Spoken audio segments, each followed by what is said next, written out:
નમસ્કાર, nonstop national bulletin સાથે હું છું દેવાંગ. જોઈએ સમાચાર નોનસ્ટોપ અંદાજમાં.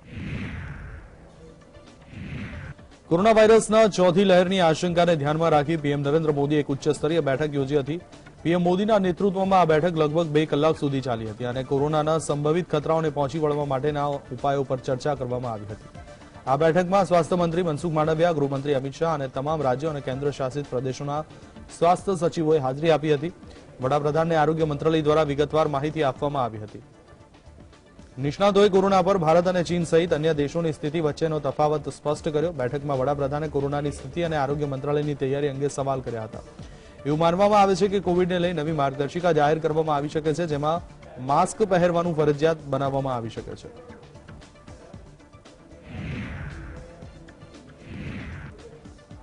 સ્વાસ્થ્ય મંત્રી મનસુખ માંડવિયાએ લોકસભામાં દેશમાં કોરોનાની સ્થિતિ અંગે સંસદમાં નિવેદન આપ્યું હતું. તેમણે કહ્યું કે વિશ્વભરમાં દરરોજ લગભગ 5.37 લાખ નવા કેસ નોંધાઈ રહ્યા છે. જોકે ભારતમાં છેલ્લા 24 કલાકમાં 145 નવા કેસ નોંધાયા છે, પરંતુ આપણે સાવચેત રહેવાની જરૂર છે. સ્વાસ્થ્ય મંત્રીએ કોરોનાને લઈ દેશમાં લેવામાં આવેલ પગલાઓ વિશે માહિતી આપી. તેમણે કહ્યું કે કેન્દ્ર સરકારે તમામ રાજ્યો અને સંગઠનોને અપીલ કરી છે અને તમામ શક્ય મદદ પૂરી પાડી રહી છે, જેથી અમે કોવિડની રોકથામ માટે કામ કરી શકીએ. મનસુખ માંડવિયાએ કહ્યું કે કોરોના વાયરસ સમયાંતરે તેનું સ્વરૂપ બદલી રહ્યો છે, તેને ધ્યાનમાં રાખીને સાવચેત રહેવાની જરૂર છે. ચીન, જાપાન, કોરિયા જેવા દેશોમાં કોવિડના કેસમાં વધારો થયો છે. રાજ્યોને કોવિડ નાણાકીય સહાય આપવામાં આવી છે. કેન્દ્ર અને રાજ્ય સરકારોએ મળી 220 કરોડ રસીના ડોઝ આપ્યા છે. 90%થી વધુ વસ્તી બંને રસી લીધી છે. તેમણે કહ્યું કે ભારત વૈશ્વિક સ્થિતિ પર નજર રાખી રહ્યું છે. રાજ્યોને જીનોમ સિક્વન્સિંગ માટે સલાહ આપવામાં આવી છે. રાજ્યોએ હેન્ડ સેનિટાઇઝેશન અને સોશિયલ ડિસ્ટન્સનું પાલન કરવું જોઈએ. વિદેશથી આવતા મુસાફરોના રેન્ડમ સેમ્પલિંગ શરૂ કરવામાં આવ્યા છે. स्टेज पर कोई भी यहाँ पेशेंट यहाँ ट्रैवलर आते हैं, नहीं केवल चाइना, कहाँ से भी आते हो, तो भी हम 2% रैंडम सैंपलिंग करना चालू ऑलरेडी कर दिया है और आने वाले दिनों में उसको धीरे धीरे आगे बढ़ा के आवश्यकता के अनुसार कंपलसरी करना पड़े तो भी कंपलसरी करेंगे. दोनों चीज को हमें देखना है. देश में कोई अननोन वायरस घुस भी ना जाए और ट्रैवलिंग में बाधा भी ना हो. दोनों चीजों को देखते हुए हम उस दिशा में काम करें. ભારત સરકાર પણ કોરોના વાયરસના નવા સ્વરૂપને લઈને સતર્ક છે. વડાપ્રધાન નરેન્દ્ર મોદીએ સ્થિતિની સમીક્ષા કરી છે. આ પહેલા જ્યારે તેઓ શિયાળુ સત્રમાં ભાગ લેવા સંસદ પહોંચ્યા ત્યારે તેઓ માસ્કમાં જોવા મળ્યા હતા. તેમના સિવાય રાજ્યસભાના અધ્યક્ષ અને લોકસભાના અધ્યક્ષ પણ માસ્ક પહેરેલા જોવા મળ્યા હતા. આ સ્થિતિથી અનુમાન લગાવી શકાય છે કે ભારતમાં પણ માસ્ક પહેરવાના જૂના દિવસો પાછા આવી શકે છે. ગુરુવારે સંસદના બંને ગૃહોમાં બંને સ્પીકર માસ્કમાં જોવા મળ્યા. આ સિવાય લોકસભા સ્પીકર ઓમ બિરલાએ પણ સાંસદોને સાવચેત રહેવા અને લોકોને જાગૃત કરવા અપીલ કરતા કહ્યું કે કોરોનાના ભૂતકાળના અનુભવને જોતા આપણે સતત સાવચેત રહેવાની જરૂર છે. સરકારે જરૂરી સલામતીના પગલાંનું પાલન કરવાનો પણ નિર્દેશ આપ્યો છે. લોકસભા સ્પીકર ઓમ બિરલાએ તમામ સાંસદો, મંત્રીઓ અને અધિકારીઓ માટે ગૃહમાં પ્રવેશતી વખતે માસ્ક પહેરવાનું ફરજિયાત બનાવ્યું છે. માસ્ક પહેર્યા વિના અંદર જતા તમામ સાંસદોને માસ્ક આપવામાં આવ્યા હતા. રાજ્યસભામાં અધ્યક્ષ જગદીપ ધનખડે વિવિધ દેશોમાં કોરોના વાયરસના સંક્રમણના કેસો વધવા પર ચિંતા વ્યક્ત કરી હતી અને સભ્યોને માસ્ક પહેરવા, કોવિડ નિયમોનું પાલન કરવા, સંપૂર્ણ સતર્ક રહેવા અને વધારાની સાવચેતી રાખવા જણાવ્યું હતું.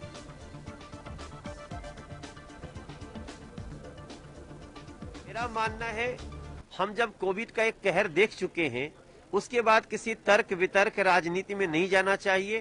धन्यवाद है केंद्र सरकार को. स्वास्थ्य मंत्री जी ने कल ही इसके लिए एक नोटिफिकेशन जारी किया और प्रधानमंत्री जी आज उच्च स्तरीय मीटिंग ले रहे हैं.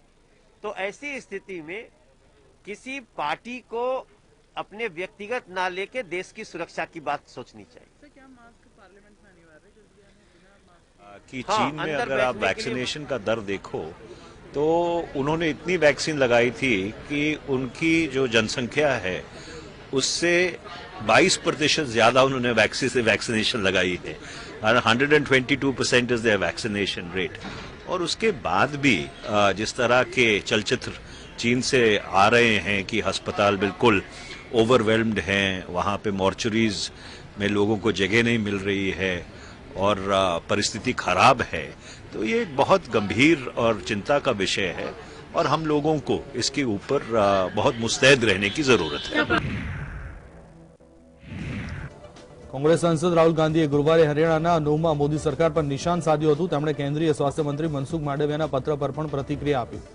રાહુલ ગાંધીએ કહ્યું કે મને પત્ર લખવામાં આવ્યો કે યાત્રા બંધ કરો, કોરોના આવી રહ્યો છે, પરંતુ તે યાત્રા રોકવા માટેનું બહાનું છે. તેમણે કહ્યું કે ગમે તેટલો પ્રયત્ન કરો, અમે તૂટવાના નથી. કોંગ્રેસ સાંસદ કેન્દ્ર સરકાર પર નિશાન સાધતા કહ્યું કે ભારત ડરપોક દેશ નથી અને તે કોઈનાથી ડરતો નથી. તેમણે કહ્યું કે અમે દેશને નહીં તૂટવા દઈએ. રાહુલ ગાંધીએ કહ્યું કે જો હરિયાણામાં અમારી સરકાર આવશે તો અમે તમામ કામ કરીને બતાવીશું. રાહુલ ગાંધીએ ફરી એક વખત માઇક ઓફ કરવાનો ઉલ્લેખ કર્યો છે. તેમણે કહ્યું કે હું જ્યારે લોકસભામાં બોલવા જાઉં છું ત્યારે મારું માઇક ઓફ કરી દેવામાં આવે છે. કોંગ્રેસ સાંસદે મોંઘવારી મુદ્દે પણ કેન્દ્ર સરકારને આડે હાથ લીધી હતી. તેમણે કહ્યું કે તમે લોકો મોદીજી સાથે મોંઘવારી અને બેરોજગારી અંગે વાત કરો. उन्होंने नया आइडिया निकाला है. मुझे चिट्ठी लिखी कि कोविड आ रहा है, यात्रा बंद करो. कोविड आ रहा है, यात्रा बंद करो. अब भैया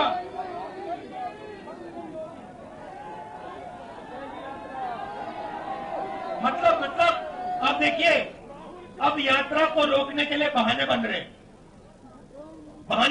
अब मास्क पहनो, यात्रा बंद करो, कोविड फैल रहा है, सब बहाने हैं. हिंदुस्तान की शक्ति से, हिंदुस्तान की सच्चाई से ये लोग डर गए हैं. ये सच्चाई. ચીન અને અન્ય દેશોમાં કોરોનાના પ્રકોપને જોતા કેન્દ્રીય સ્વાસ્થ્ય મંત્રી મનસુખ માંડવિયાએ રાહુલ ગાંધીને એક પત્ર લખ્યો હતો, જેમાં કહેવામાં આવ્યું હતું કે કોવિડને લઈને સાવચેતી રાખવી જોઈએ, નહીં તો યાત્રાને સમાપ્ત કરી દેવી જોઈએ. હવે કોંગ્રેસ નેતા જયરામ રમેશે પત્ર લખી ટ્વિટર પોસ્ટ મૂકી સરકાર પર કટાક્ષ કર્યો હતો. તેમણે કહ્યું કે જ્યારે ભારત જોડો યાત્રા દિલ્હીમાં ક્યારે પ્રવેશી રહી છે ત્યારે વડાપ્રધાન મોદી કોરોનાની સમીક્ષા કરી રહ્યા છે. રમેશે ટ્વીટ કર્યું કે જુલાઈ, સપ્ટેમ્બર અને નવેમ્બરમાં ગુજરાત અને ઓડિશામાં ઓમિક્રોન સબ વેરિયન્ટ BF7ના 4 કેસ નોંધાયા હતા. સ્વાસ્થ્ય મંત્રીએ ગઈકાલે રાહુલ ગાંધીને પત્ર લખ્યો હતો. પીએમ આજે સ્થિતિની સમીક્ષા કરી રહ્યા છે. ભારત જોડો યાત્રા એક દિવસ બાદ દિલ્હીમાં પ્રવેશ કરશે. હવે તમે સમગ્ર ક્રોનોલોજીને સમજો. જયરામનો કટાક્ષ અચાનક ઉદ્ભવેલી કોરોનાની ચિંતાને લઈને હતો.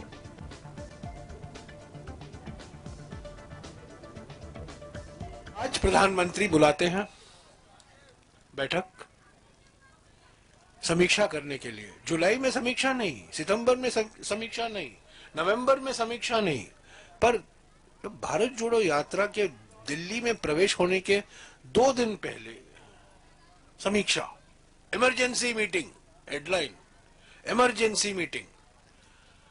और प्रधानमंत्री के एक बी टीम भी है, दिल्ली के मुख्यमंत्री, वो भी मीटिंग बुला रहे हैं, इमरजेंसी मीटिंग.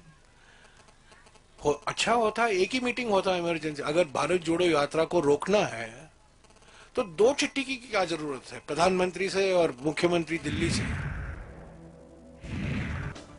દેશના ટોચના ડોક્ટરોની સંસ્થા ઇન્ડિયન મેડિકલ એસોસિએશને લોકોને તાત્કાલિક અસરથી કોવિડ સંબંધિત યોગ્ય વર્તનને અનુસરવા અપીલ કરી છે. એક એડવાઇઝરીમાં આઈએમએ સંભવિત કોરોનાના ખતરાને ટાળવા માટે જરૂરી પગલાં સૂચિબદ્ધ કર્યા છે, જેમાં તમામ જાહેર સ્થળોએ ફેસ માસ્ક પહેરવા, સામાજિક અંતર જાળવવા, સાબુ અને પાણી અથવા સેનિટાઇઝરથી નિયમિતપણે હાથ ધોવાનો સમાવેશ થાય છે. આઈએમએ લગ્ન, રાજકીય અથવા સામાજિક સભાઓ અને આંતરરાષ્ટ્રીય પ્રવાસ જેવા જાહેર મેળાવડાને ટાળવાની પણ સલાહ આપી છે. અને લોકોને તાવ, ગળામાં દુખાવો, ઉધરસ, લૂઝ મોશન વગેરે જેવા કોઈપણ લક્ષણોના કિસ્સામાં ડોક્ટરોનો સંપર્ક કરવા અને વહેલી તકે સાવચેતીના ડોઝ સાથે કોવિડ રસી મેળવી લેવાની અપીલ કરી છે.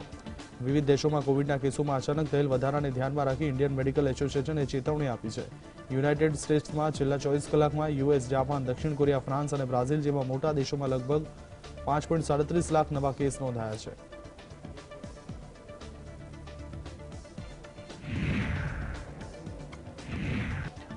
બિહારના અપમાનને મુદ્દે બિહારના સાંસદોએ ગાંધી પ્રતિમા સામે વિરોધ પ્રદર્શન કર્યું હતું. ભાજપ સિવાય અન્ય પક્ષોના સાંસદોએ તેમાં ભાગ લીધો હતો.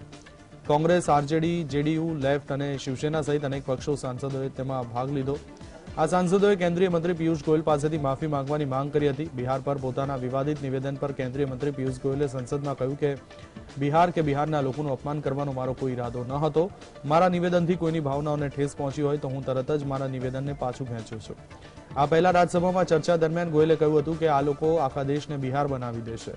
તેમના નિવેદન બાદ વિવિધ પાર્ટીઓના સાંસદોએ હોબાળો મચાવ્યો અને તેમણે પોતાનું નિવેદન પાછું ખેંચી લીધું હતું.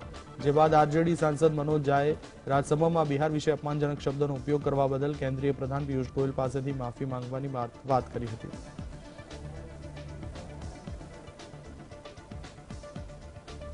अंदर हमारे ये बहुत बड़ा इश्यू लेके हमारा आंदोलन चलेगा कि हम माफी मांगे पीयूष गोयल से। ये बहुत गलत स्टेटमेंट उन्होंने दे दिया। इसके ऊपर कोई कॉम्प्रोमाइज नहीं है, हम पूरे बिहार के साथ हैं। કોંગ્રેસ મહાસચિવ પ્રિયંકા ગાંધીના પતિ રોબર્ટ વાડ્રા અને તેમની માતા મરીન વાડ્રાની મુશ્કેલીઓ વધી રહી છે। રાજસ્થાન હાઈકોર્ટે જમીન ખરીદી સંબંધિત મની લોન્ડરિંગ કેસનો અંત લાવવાની અરજીને ફગાવી દીધી છે। ઈડી બીકાનેરના ઉલાયતમાં રોબર્ટ વાડ્રાની કંપની સ્કાયલાઇટ હોસ્પિટાલિટી એલએલપી દ્વારા જમીનના વેચાણ અને ખરીદીની તપાસ કરી રહી છે। રોબર્ટ વાડ્રા અને તેની માતા મરીન વાડ્રાએ રાજસ્થાન હાઈકોર્ટમાં અરજી દાખલ કરી તપાસ પર રોક લગાવવા અને ધરપકડમાંથી રાહતની માંગ કરી હતી। રાજસ્થાન હાઈકોર્ટના જસ્ટિસ પુષ્પેન્દ્રસિંહ ભાટીની સિંગલ બેચે પોતાનો ચુકાદો આપતા રોબર્ટ વાડ્રાની કંપનીની અરજીને ફગાવી દીધી હતી। જોકે 15 દિવસ માટે ધરપકડ પર પ્રતિબંધ મૂકી તાત્કાલિક રાહત આપવામાં આવી છે। સુનાવણી પૂર્ણ કર્યા બાદ કોર્ટે ચુકાદો અનામત રાખ્યો હતો। લગભગ 2 વર્ષ સુધી સુનાવણી બાદ હાઈકોર્ટે પોતાનો ચુકાદો આપતા રોબર્ટ વાડ્રાને કંપનીની અરજી ફગાવી દીધી હતી।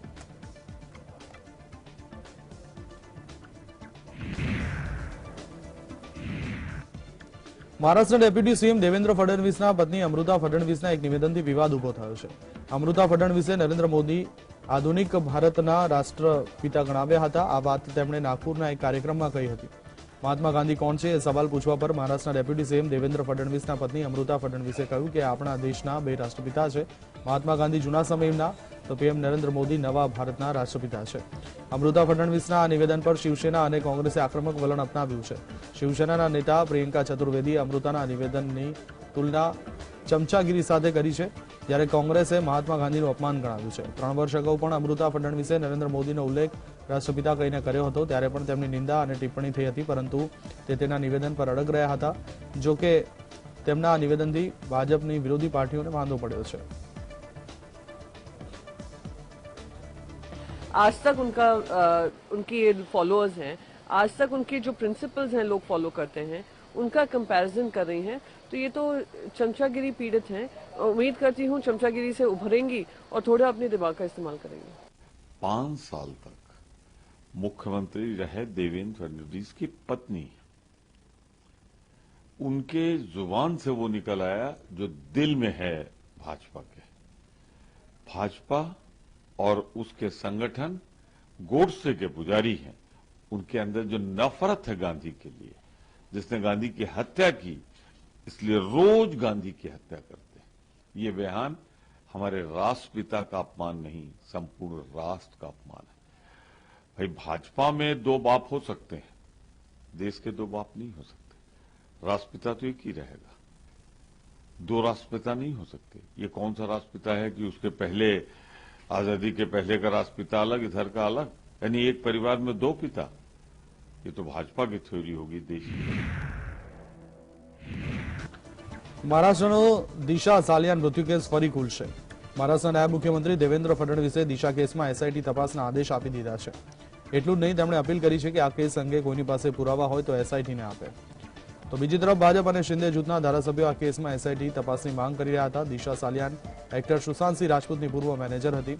પોલીસના જણાવ્યા મુજબ 8 જૂન 2020ની રાત્રે દિશા સાલિયાને બિલ્ડિંગ પરથી પડી જવાથી તેનું મોત થયું હતું, જ્યારે તેના 6 દિવસ બાદ 14 જૂને સુશાંતસિંહ તેના ઘરમાં મૃત હાલતમાં મળી આવ્યો હતો।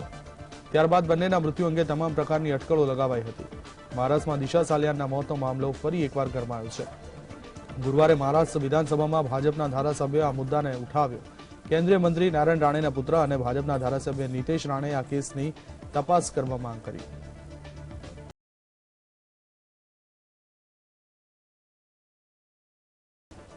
पॉलिटिक्स के सच्चाई की मूर्ति सिर्फ आदित्य ठाकरे, बाकी हम सब झूठ बोल रहे। एक आदमी बोलता तो मान जाते, इधर सारी की सारी दुनिया बोल रहे कि आदित्य ठाकरे का उसके अंदर इन्वॉल्वमेंट है, तो उसका इन्वेस्टिगेशन होना चाहिए ना। दिशा सालियान की केस आज भी मुंबई पुलिस के पास है।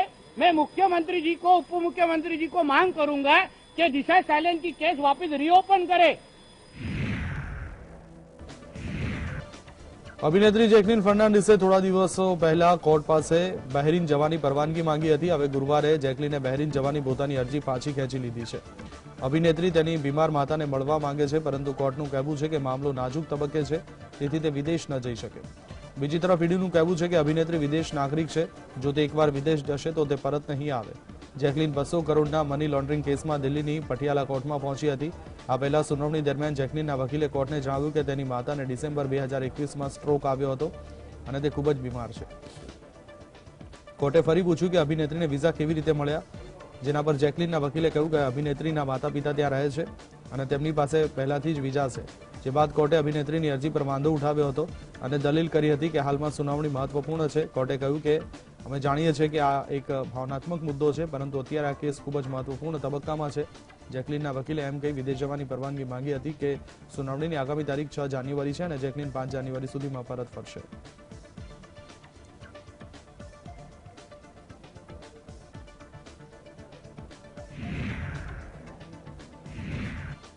પંચમસાલી લિંગાયત સમુદાયના 1 લાખથી વધુ સભ્યોએ ગુરુવારના રોજ બેલગાવીમાં પ્રતિષ્ઠિત સુવર્ણ સૌધ પાસેથી આરક્ષણની માંગણી સાથે જોરદાર વિરોધ પ્રદર્શન કર્યું.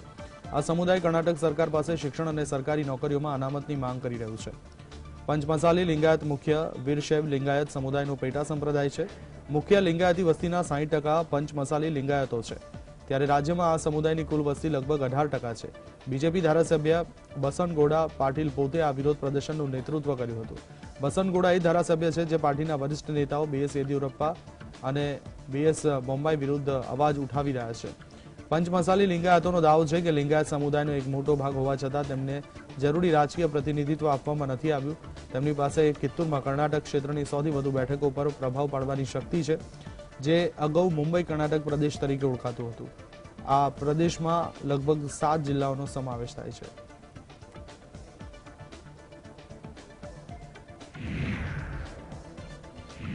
ચીન અને પાકિસ્તાન સાથે સતત વધી રહેલ તણાવ વચ્ચે એર ચીફ માર્શલ VR ચૌધરીએ એક મોટી વાત કહી છે. તેમણે કહ્યું કે અમારા પડોશી સતત અસ્થિર અને અનિશ્ચિત છે. આવામાં આપણે પરસ્પર વિશ્વાસ કરવાવાળા અને સમાન મૂલ્યો ધરાવતા દેશો સાથે મળીને સામૂહિક તાકાત વધારવી જોઈએ.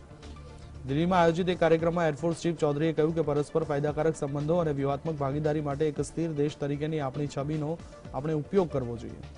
ભાગીદારીમાં નોંધપાત્ર આર્થિક મૂલ્ય હોવું આવશ્યક છે. આપણે આપણી વ્યૂહાત્મક સ્વાયત્તતા જાળવીએ તે આવશ્યક છે. આ માટે અમેરિકી ચિંતક જ્હોન મેયર શેઇમર દ્વારા પ્રસ્તાવિત સંતુલનની વ્યૂહરચના પર આગળ વધી શકાય છે.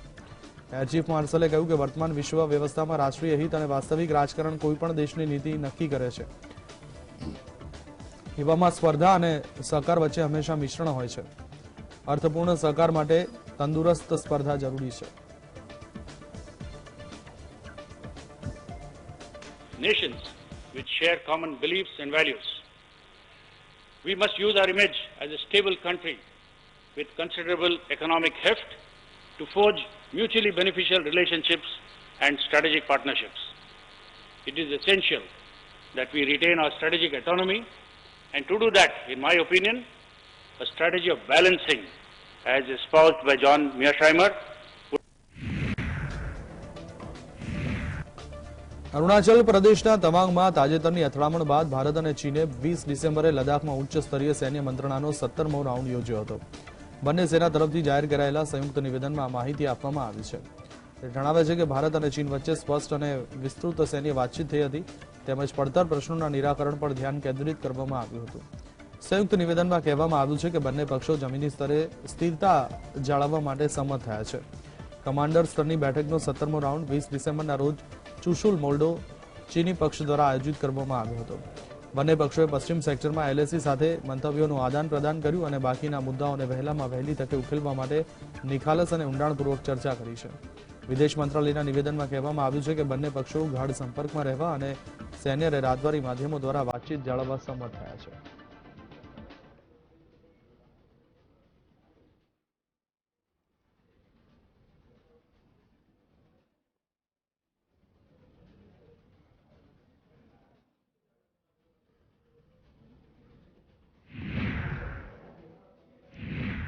સેનાના ખાસ ગરુડ કમાન્ડો અમેરિકન અને રશિયન હથિયારોથી સજ્જ હશે. સ્પેશિયલ ગરુડ કમાન્ડોને અમેરિકન SOAR અને રશિયન AK-103 અસોલ્ટ રાઇફલ સહિત અદ્યતન હથિયારો આપવામાં આવ્યા છે. ગરુડ કમાન્ડો આતંકવાદ વિરોધી અને અન્ય વિશેષ કામગીરીમાં મુખ્ય ભૂમિકા ભજવે છે. વાયુસેનાના એક અધિકારીએ જણાવ્યું કે ભવિષ્યમાં made in India AK-203 assault rifle આપવામાં આવશે.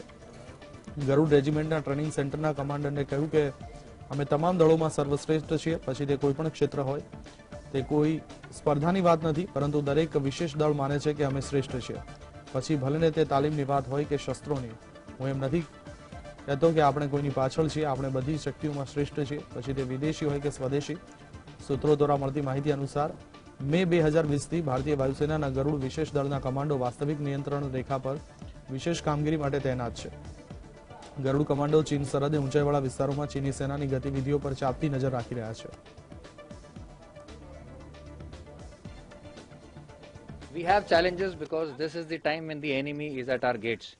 We are now deployed across the breadth and length of India, maybe at JNK, maybe in anti-Naxal operations, or maybe in the Ladakh region. Garud is now taking everywhere the lead force. We are trained on latest special weapons, and now the special weapons are increasing day by day with us, and we are making it as a part of our operational philosophy. To name a few, AK-103 and 6R are the latest inductions in the Garud force, wherein we are making the air warriors and our Garud force comfortable with these weapons and amalgamating them in our training values so that we can fight better when the day comes. 10 મહિનાના યુદ્ધ દરમિયાન યુક્રેનના રાષ્ટ્રપતિ વોલોડિમીર Zelensky પ્રથમ વખત અમેરિકાની મુલાકાતે પહોંચ્યા છે. અમેરિકામાં તેમનું જોરદાર સ્વાગત કરવામાં આવ્યું હતું. ઝેલેન્સ્કી અમેરિકાની સંસદમાં પણ ભાષણ આપ્યું હતું. તેમની વાત સાંભળીને ત્યાં હાજર તમામ સાંસદો તાળીઓ પાડવા લાગ્યા હતા. તેમણે કહ્યું કે યુક્રેનના લોકો જીવિત છે અને સક્રિય છે. તેમણે વધુમાં કહ્યું કે આ ખૂબ જ સન્માનની વાત છે કે તમે બધા અમેરિકનો સાથે વાત કરવાની તક મળી રહી છે. આ કપરા સંજોગોમાં પણ યુક્રેન પડી ભાંગ્યું નથી. યુક્રેન હજુ પણ જીવંત છે અને જડબાતોડ જવાબ આપી રહ્યું છે. ઝેલેન્સ્કી જ્યારે અમેરિકન સંસદમાં બોલવા માટે પહોંચ્યા ત્યારે સાંસદોએ ઊભા થઈ તેમનું અભિવાદન કર્યું હતું અને જોરદાર તાળીઓના ગડગડાટ સાથે સ્વાગત કર્યું હતું. જ્યારે ઝેલેન્સ્કી ભાષણ આપી રહ્યા હતા ત્યારે સદનમાં યુક્રેનનો ધ્વજ પર લહેરાવવામાં આવ્યો હતો. ફરી એક વખત ગૃહમાં યુક્રેનને મોટી સૈન્ય સહાયની મંજૂરી આપી દીધી છે.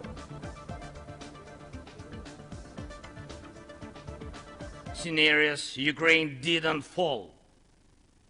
Ukraine is alive and kicking. We defeated Russia in the battle for minds of the world. We have no fear, nor should anyone in the world have it. Ukraine's gained this victory, and it gives us courage, which inspires the entire world. યુક્રેનના રાષ્ટ્રપતિ વોલોડિમીર Zelensky રશિયાના આક્રમણ પછી તેમની પ્રથમ વિદેશ યાત્રા પર US પહોંચ્યા હતા. તેમને નવી મિસાઇલ ડિફેન્સ સિસ્ટમ સહિત યુએસનું મજબૂત સમર્થન મળ્યું છે. પ્રમુખ જો બાઇડને ઝેલેન્સ્કીને વચન આપ્યું હતું કે તમે ક્યારેય એકલા નહીં પડો. ઝેલેન્સ્કીએ અહીં એ પણ સ્પષ્ટ કર્યું કે તેઓ સમાધાન માટે કોઈ દબાણ સ્વીકારશે નહીં. બાઇડને ઝેલેન્સ્કીના ખભા પર પ્રેમથી હાથ મૂક્યો. બાઇડને એક સંયુક્ત કોન્ફરન્સમાં ઝેલેન્સ્કીને કહ્યું, અમેરિકા યુક્રેન ક્યારેય એકલું પડવા દેશે નહીં. અમેરિકન લોકો દરેક પગલાં તમારી સાથે છે અને અમે તમારી સાથે રહીશું. તો બીજી તરફ ઝેલેન્સ્કી અમેરિકા તરફથી યુક્રેનને પેટ્રિયોટ ડિફેન્સ મિસાઇલ સિસ્ટમ આપવા બદલ અમેરિકા અને બાઇડન સરકારનો આભાર માન્યો હતો.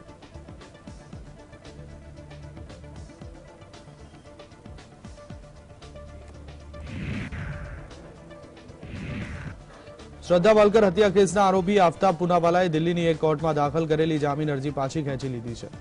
આફતાબ અને તેના વકીલ વચ્ચે ગેરસમજને કારણે જામીન અરજી પાછી ખેંચી લેવામાં આવી હતી.